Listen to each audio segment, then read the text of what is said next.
Welcome to our YouTube channel online chemistry. আজ আমরা রাসায়নিক গতিবিদ্যা চ্যাপ্টারের প্রথম ভিডিও লেকচার শুরু করব। প্রথম ভিডিও লেকচারে আমরা জানব রাসায়নিক গতিবিদ্যা ইন্ট্রোডাকশন সম্বন্ধে, রাসায়নিক গতিবিদ্যা চ্যাপ্টারের বিক্রিয়ার হার সম্বন্ধে এবং বিক্রিয়ার হার রিঅ্যাকট্যান্ট এবং প্রোডাক্টের উপর কিভাবে নির্ভরশীল এই সব সম্বন্ধে। রাসায়নিক গতিবিদ্যা চ্যাপ্টার পড়ার আগে আমরা জেনেছি রাসায়নিক তাপগতিবিদ্যা সম্পর্কে বা রাসায়নিক সাম্যাবস্থা সম্বন্ধে। রাসায়নিক তাপগতিবিদ্যা থেকে আমরা কি জানতে পারি? কোনো একটা রাসায়নিক বিক্রিয়া ঘটার সম্ভাবনা সম্পর্কে জানতে পারি। সেখানে আমরা দেখেছি যে কোনো একটা রাসায়নিক বিক্রিয়া ঘটার সম্ভাবনা সম্পর্কে ডিটেলসে আলোচনা করা হয়েছে।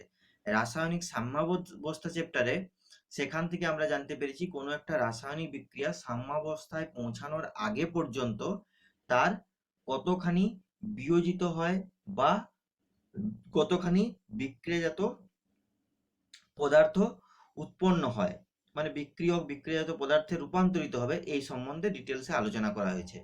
এখন যে জিনিসগুলো রাসায়নিক গতিবিদ্যা বা রাসায়নিক ইকুইলিব্রিয়াম চ্যাপ্টার, রাসায়নিক সাম্যাবস্থা চ্যাপ্টারে উল্লেখ ছিল না, সেগুলো হচ্ছে কোনো একটা নির্দিষ্ট সময়ে কি পরিমাণে প্রোডাক্ট উৎপন্ন হবে, কি পরিমাণ বিক্রিয়াজাত পদার্থ উৎপন্ন হবে বা কি পরিমাণে বিক্রিয়ক পদার্থ বিয়োজিত হবে, এই সম্বন্ধে কোনো ধারণা দেওয়া ছিল না। সেই সব ধারণা আমরা পাই রাসায়নিক গতিবিদ্যা থেকে। রাসায়নিক গতিবিদ্যা থেকে আরো কিছু কিছু ব্যাপারে স্পষ্ট ধারণা আসে। কোনো একটা রাসায়নিক বিক্রিয়ার কি মেকানিজম বা তার যে ক্রিয়াকৌশল সম্পর্কে আমরা রাসায়নিক গতিবিদ্যা চ্যাপ্টার থেকে ধারণা করতে পারি। বা কোনো একটা রাসায়নিক বিক্রিয়ার হার কিভাবে বাড়ানো যায় বা কিভাবে কমানো যায়, অর্থাৎ কম সময়ে বেশি প্রোডাক্ট উৎপন্ন করতে গেলে আমরা রিঅ্যাকট্যান্টের কি পরিবর্তন করব না করব, এই সমস্ত কিছু রাসায়নিক গতিবিদ্যা চ্যাপ্টার থেকে আমরা জানতে পারি। তবে এই চ্যাপ্টারের কিছু কিছু লিমিটেশনসও আছে। যেমন লিমিটেশনস আছে বলতে কি রকমের, যেমন আমরা এই চ্যাপ্টার থেকে কিন্তু কেবলমাত্র মধ্যম গতির বিক্রিয়ার হার বা মধ্যম গতির বিক্রিয়া সম্পর্কে বিশ্লেষণ করতে পারি। ভেরি ফাস্ট রিঅ্যাকশন বা ভেরি স্লো রিঅ্যাকশনের কেমিক্যাল কাইনেটিক্স আমরা এখান থেকে আলোচনা করতে পারি না। যেমন আমরা প্রথমে অতি দ্রুত গতির বিক্রিয়া বলতে কিরকম, যেমন অ্যাসিড ক্ষার নিউট্রালাইজেশন বিক্রিয়া, যেখানে এখানে যেমন আমরা একটা উদাহরণ নিয়েছি HCl NaOH থেকে NaCl প্লাস H2O। এছাড়াও হতে পারে AgNO3 NaCl থেকে AgCl প্লাস NaNO3। অ্যাসিড ক্ষার প্রশমন বিক্রিয়া বা কোনো প্রেসিপিটেশন বিক্রিয়া, অধঃক্ষেপণ বিক্রিয়া, এগুলো খুব দ্রুত গতিতে ঘটে। এইরকম দ্রুত গতির রাসায়নিক গতিবিদ্যা দ্বারা কিন্তু এর বিক্রিয়ার হার বিশ্লেষণ করা আমাদের বা বিক্রিয়ার হার পরিমাপ করা আমাদের কেমিক্যাল কাইনেটিক্স চ্যাপ্টার থেকে সম্ভব নয়। বা যদি কোনো রিঅ্যাকশন হয় অতি মন্থর বিক্রিয়া, যেমন লোহার মরচে পড়া, একটা অতি মন্থর বিক্রিয়া, অতি মন্থর বিক্রিয়ার হারও কিন্তু আমরা কেমিক্যাল কাইনেটিক্স থেকে আলোচনা করতে পারি না। বা এরকম অতি মন্থর বিক্রিয়ার মধ্যে আরো বিশেষ কিছু কিছু রিঅ্যাকশন আছে, যেমন হাইড্রোজেন আর অক্সিজেন এর বিক্রিয়ায় জল উৎপন্ন হয় সাধারণ উষ্ণতায়, H2+O2 থেকে H2O। এই বিক্রিয়া খুব স্লো রিঅ্যাকশন। একটা এরকম বলা হয় যে হাইড্রোজেন এবং অক্সিজেনকে যদি সাধারণ উষ্ণতায় রেখে দেওয়া হয় তাহলে 1000 বছরে 1 ড্রপ ওয়াটার তৈরি হবে, 1 ফোঁটা জল তৈরি হতে 1000 বছর সময় লাগে, এরকমের কনভেনশন নিয়ে আসা হয়। মানে এগুলো হচ্ছে খুব very slow reaction. Very slow রিঅ্যাকশনের রেটও কিন্তু আমরা কেমিক্যাল কাইনেটিক্স থেকে আলোচনা করতে পারি না। তাহলে আমরা কেমিক্যাল কাইনেটিক্স বা রাসায়নিক গতিবিদ্যা চ্যাপ্টারে কোন টাইপের রিঅ্যাকশন সম্বন্ধে পড়বো? আমরা পড়বো মধ্যম গতির বিক্রিয়া সম্বন্ধে। মধ্যম গতির বিক্রিয়া বা যেগুলো মডারেট রেট রিঅ্যাকশন, যেমন H2O2 এর ডিকম্পোজিশন। H2O2 এর ডিকম্পোজিশন H2O প্লাস O2, এই ডিকম্পোজিশন রিঅ্যাকশন খুব কমন রিঅ্যাকশন এবং এটা আমাদের গ্র্যাজুয়েশন লেভেলে প্র্যাকটিক্যাল ল্যাবে করানো হয়। খুব স্টুডেন্টরা সবাই ঠিকঠাকভাবে অ্যানালাইসিস করতে পারে এটা। H2O2 ডিকম্পোজিশন খুব প্রমিনেন্ট একটা প্র্যাকটিক্যাল। যাই হোক, আমরা আসি টোটাল চ্যাপ্টার সম্বন্ধে। এখানে রাসায়নিক বিক্রিয়ার হার বা গতিবেগ, হার বা গতিবেগ এই টার্মটার সঙ্গে পরিচয় করানোর আগে প্রথমেই বলি, এই রাসায়নিক বিক্রিয়ার হার বা গতিবেগ সাধারণত আমরা গতিবেগ বলতে যা বুঝি প্রায় তার সাথে অনেকটাই সিমিলার। কিরকম? গতিবেগ মানে আমরা কি জানি? একক সময়ে কোনো একটা বস্তু যে দূরত্ব অতিক্রম করে তাকে বলে গতিবেগ। কোনো একটা রাসায়নিক বিক্রিয়ার হারও কিন্তু ঠিক তাই, যে প্রতি একক সময়ে কোনো রাসায়নিক বিক্রিয়ায় যে পরিমাণ বিক্রিয়াজাত পদার্থ উৎপন্ন হয় অথবা যে পরিমাণ বিক্রিয়ক পদার্থ অন্তর্হিত হয় তাকে ওই বিক্রিয়ার হার বলা হয়। বিক্রিয়ার হার বিক্রিয়ক দ্বারাও প্রকাশ করা যায়, আবার বিক্রিয়াজাত পদার্থ দ্বারাও প্রকাশ করা যায়। কোনো একক সময়ে যে পরিমাণ বিক্রিয়াজাত পদার্থ উৎপন্ন হয় বা যে পরিমাণ বিক্রিয়ক পদার্থ অন্তর্হিত হয়, সেই যে দুটোর অনুপাত, এটাকেই বলা হচ্ছে বিক্রিয়ার হার। যেমন এই ক্ষেত্রে আমরা গ্রাফিক্যালি একটা রিপ্রেজেন্টেশন বলতে পারি, যে কোনো একটা কেমিক্যাল রিয়েকশনকে যদি গ্রাফে রিপ্রেজেন্ট করা হয়, গাঢ়ত্বের সঙ্গে সময়ের লেখচিত্র অঙ্কন করা হয়, অবশ্যই কি হবে?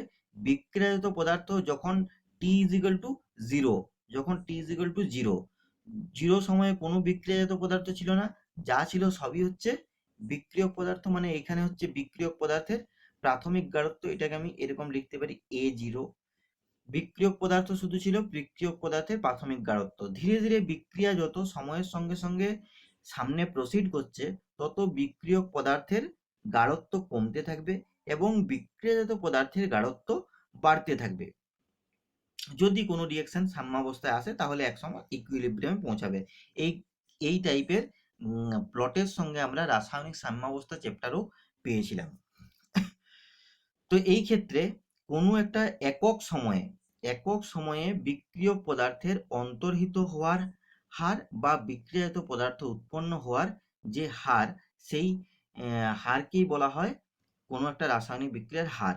মানে আমি কি বলতে পারি, যে বিক্রিয়ার হার সমান যখন অন্তর্হিত হচ্ছে, মানে বিক্রিয়ক পদার্থের রেসপেক্টে যদি করি, তখন বিক্রিয়ক পদার্থের ইনিশিয়াল কনসেন্ট্রেশন বা প্রাথমিক গাঢ়ত্বই হচ্ছে বা প্রাথমিক পরিমাণই হচ্ছে সর্বোচ্চ পরিমাণ। এরপর ধীরে ধীরে এর পরিমাণ কমে এসছে, তাহলে টি সময় অন্তরে, ডিটি সময় অন্তরে অবশ্যই প্রাথমিক গাঢ়ত্ব কি হবে? প্রাথমিক গাঢ়ত্বের থেকে অন্তিম গাঢ়ত্ব কম হবে। তাহলে অন্তিম মাইনাস প্রাথমিক করলে যে ভ্যালুটা আসবে সেটা নেগেটিভ হবে। এই জন্য বিক্রিয়ার হারকে মাইনাস দিয়ে প্রকাশ করা হয়। মানে বিক্রিয়ার হার কি হবে? Minus del A by del T. আচ্ছা, এখানে আমি একটা কেমিক্যাল রিয়াকশনের রেসপেক্টে এটা লিখেছি, এ প্লাস 3b প্লাস 2c। আপাতত 3 এবং 2 নিয়ে মাথা ঘামানোর দরকার নেই, এইটুকু জেনে রাখো এ এবং বি এর রিয়াকশনে এ এবং বি এখানে বিক্রিয়ক এবং সি হচ্ছে বিক্রিয়াজাত পদার্থ। এর রেসপেক্টে যখন বিক্রিয়ার হার আমি রিপ্রেজেন্ট করব, তখন আমাকে কি করতে হবে? Minus del A del T, মানে এর বিক্রিয়কের পরিবর্তন বাই ডেল টি, সময়ের সঙ্গে সঙ্গে বিক্রিয়কের পরিবর্তন। ডেল টি যখন নিচে এসছে মানে একক সময়ে বিক্রিয়কের পরিবর্তন। Minus of del B by del T, মানে একক সময়ে বিক্রিয়কের পরিবর্তন। কোন বিক্রিয়কের? এটা এর পরিবর্তন, এটা বি এর পরিবর্তন। এবং বিক্রিয়াজাত পদার্থের ক্ষেত্রে এই পরিবর্তনটা পজিটিভ হবে, কেননা বিক্রিয়াজাত পদার্থ সময়ের সঙ্গে সঙ্গে বৃদ্ধি পায়। তাহলে এই ক্ষেত্রে বিক্রিয়ার হার নির্দেশ করবে কে? Del C by del T. আশা করছি এই জায়গাটা ক্লিয়ার হয়েছে। এখন del A by del T সমান যদি এক্স হয়, এই ক্ষেত্রে দেখো আমি কেমিক্যাল রিয়েকশন থেকে ক্লিয়ার বুঝতে পারছি, আমাদের এর সম্বন্ধে তোমার স্টয়সিওমেট্রি সম্পর্কে ধারণা আছে, স্টয়সিওমেট্রি ক্যালকুলেশন সম্বন্ধে, সেই থেকে ক্লিয়ার বুঝতে পারছি যে এ এর অন্তর্হিত হওয়া বা বিয়োজিত হওয়ার যা হার হবে, বি এর বিয়োজিত হওয়ার হার তার থেকে 3 গুণ হবে। অর্থাৎ এই ক্ষেত্রে যদি এর 1 মোল বিয়োজিত হয়, অবশ্যই তার জন্য বি এর 3 মোল লাগবে। অর্থাৎ এর অন্তর্হিত হওয়ার হার যা, বি এর তার 3 গুণ হবে। সি এর উৎপন্ন হওয়ার হার বা তৈরি হওয়ার হার, বিক্রিয়াজাত পদার্থ এর অন্তর্হিত হওয়ার হার যা হবে, সি এর ক্ষেত্রে উৎপন্ন হওয়ার হার তার দ্বিগুণ হবে, যেহেতু এর স্টয়চিওমেট্রিক কোএফিসিয়েন্ট 2 আছে। তার মানে আমি যদি minus del A del T, যেটা এই ভ্যালুটা ধরে নিই এক্স, অর্থাৎ এর অন্তর্হিত হওয়ার হার যদি এক্স হয়, বি এর অন্তর্হিত হওয়ার হার কত হবে 3x, এবং সি এর উৎপন্ন হওয়ার হার হবে 2x। এখন আমি এই তিনটাকে একটা ইকুয়েশন, একটা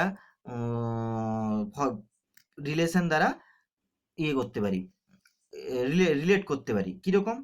কেননা এটা এক্স, এটা এক্স এর 3 গুণ, এটা এক্স এর দ্বিগুণ। তাহলে এই তিনটাকে যদি আমি ইকুয়াল টার্মে লিখি, অবশ্যই এক্স ইজ ইকুয়াল টু এটা বাই 3, মানে এখান থেকে আমি লিখতে পারি যে X is equal to 1/3 delta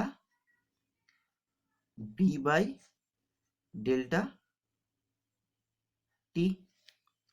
তাহলে এখানেও X is equal to 1/2 delta C by delta T, অর্থাৎ আমি এখান থেকে ক্লিয়ার লিখতে পারি যে minus del A del T is equal to A রেসপেক্টে যে হার তা বি এর রেসপেক্টে যা হার তার 3 ভাগের 1 ভাগ, সমান সি এর রেসপেক্টে যা হার তার 2 ভাগের 1 ভাগের সঙ্গে সমান।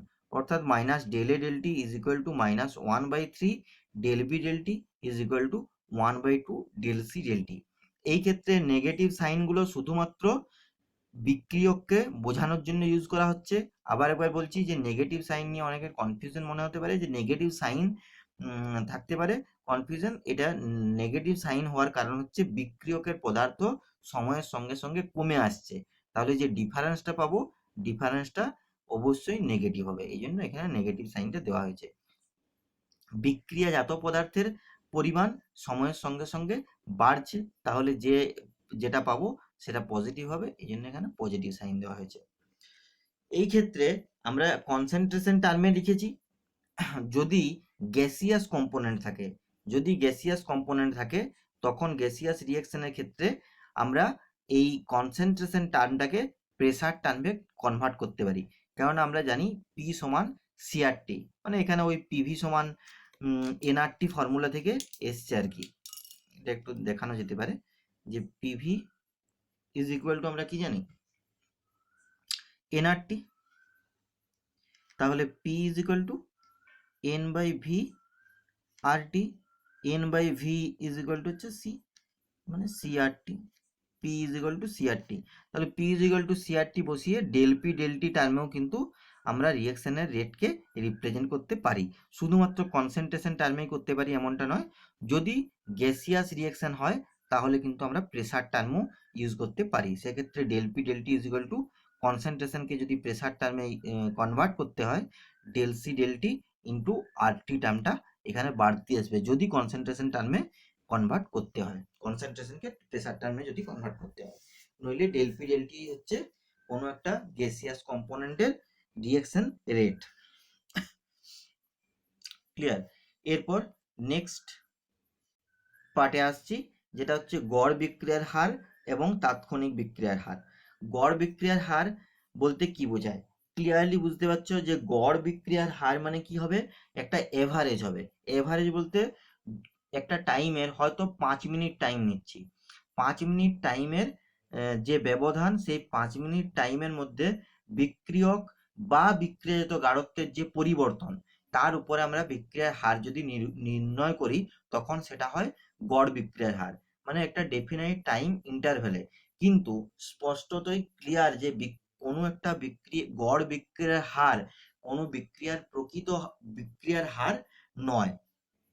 কোনো একটা রাসায়নিক বিক্রিয়ার গড় বিক্রিয়া হার বিক্রিয়ার প্রকৃত বিক্রিয়ার হার নির্দেশ করতে পারে না।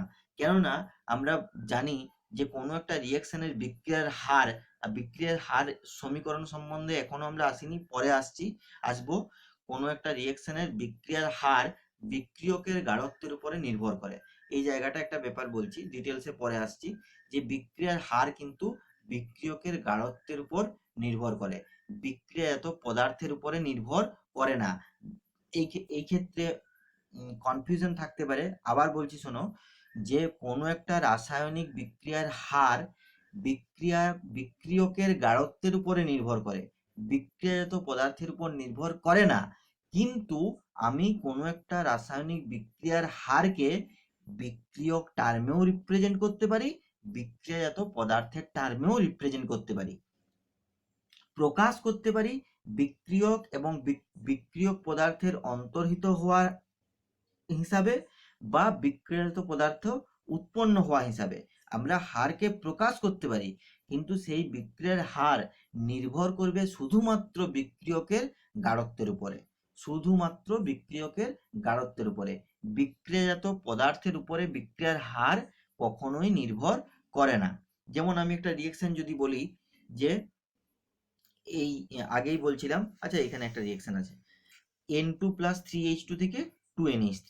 এই ক্ষেত্রে আমি এর বিক্রিয়ার হারকে নাইট্রোজেন টার্মেও রিপ্রেজেন্ট করতে পারি, del of N2 by d t minus R is equal to কি হয়ে যাবে -1/3 del of H2 by DT বা 1/2 del of NH3 by DT. আমি NH3 টার্মেও বিক্রিয়ার হারকে রিপ্রেজেন্ট করতে পারি, কিন্তু বিক্রিয়ার হারের নির্ভরশীলতা নাইট্রোজেন এবং হাইড্রোজেনের উপরেই হবে। ডিটেলসে ক্লিয়ার হয়ে যাবে যখন আমরা বিক্রিয়ার হার সম্পর্কে আবার ডিটেলসে আলোচনা করব, বিক্রিয়ার হার সমীকরণ সম্বন্ধে আলোচনা করব, সেখানে একদম ক্লিয়ার হয়ে যাবে। যাই হোক, এই ক্ষেত্রে আমরা যে জায়গায় আসছিলাম যে গড় বিক্রিয়ার হার আর তাৎক্ষণিক বিক্রিয়ার হার। কোনো একটা রাসায়নিক বিক্রিয়ার গড় বিক্রিয়ার হার বলতে একটা নির্দিষ্ট সময় ইন্টারভেলে বিক্রিয়ার হার, বিক্রিয়কের গাঢ়ত্বের পরিবর্তন বা বিক্রিয়াজাত পদার্থের গাঢ়ত্বের পরিবর্তনকে বোঝায়। কিন্তু যেহেতু প্রতি মুহূর্তেই বিক্রিয়কের গাঢ়ত্ব এবং বিক্রিয়াজাত পদার্থের গাঢ়ত্ব পরিবর্তন হয়, তাই গড় বিক্রিয়ার হার কোনো একটা রাসায়নিক বিক্রিয়ার প্রকৃত হার নির্দেশ করতে পারে না। কিন্তু যদি তাৎক্ষণিক বিক্রিয়ার হার নির্ণয় করা হয়, তাৎক্ষণিক বিক্রিয়ার হার মানে কি? তাৎক্ষণিক বিক্রিয়ার হার মানে হচ্ছে কোনো একটা নির্দিষ্ট মুহূর্তে বিক্রিয়কের পরিবর্তন বা বিক্রিয়াজাত পদার্থের পরিবর্তন। এই জায়গাটাকে আমি রিপ্রেজেন্ট করতে পারি কিরকম, যে minus of del R by DT বা ডেল পি বাই ডিটি, যেখানে আর রিঅ্যাক্ট্যান্ট এবং পি প্রোডাক্ট, এখানে ডিটি নয় sorry delta T. Delta T মানে টাইমের যে পরিবর্তন, টাইমের পরিবর্তনটা হচ্ছে সিগনিফিক্যান্ট চেঞ্জ। কিন্তু যদি তাৎক্ষণিক বিক্রিয়ার হার বলা হয় সেক্ষেত্রে কিন্তু del A by del T বা ডিএ বাই ডিটি, যেখানে বিক্রিয়কের পরিবর্তন এবং বিক্রিয়াজাত পরিবর্তনটাও খুব ক্ষুদ্র এবং ডিটি বা সময়ের ব্যবধানটা খুবই ক্ষুদ্র, এটা ডিফারেন্সিয়াল কোয়ান্টিটি। এটাই মানে একটা মুহূর্তে পরিবর্তন যেটা, সেটা হচ্ছে তাৎক্ষণিক বিক্রিয়ার হার।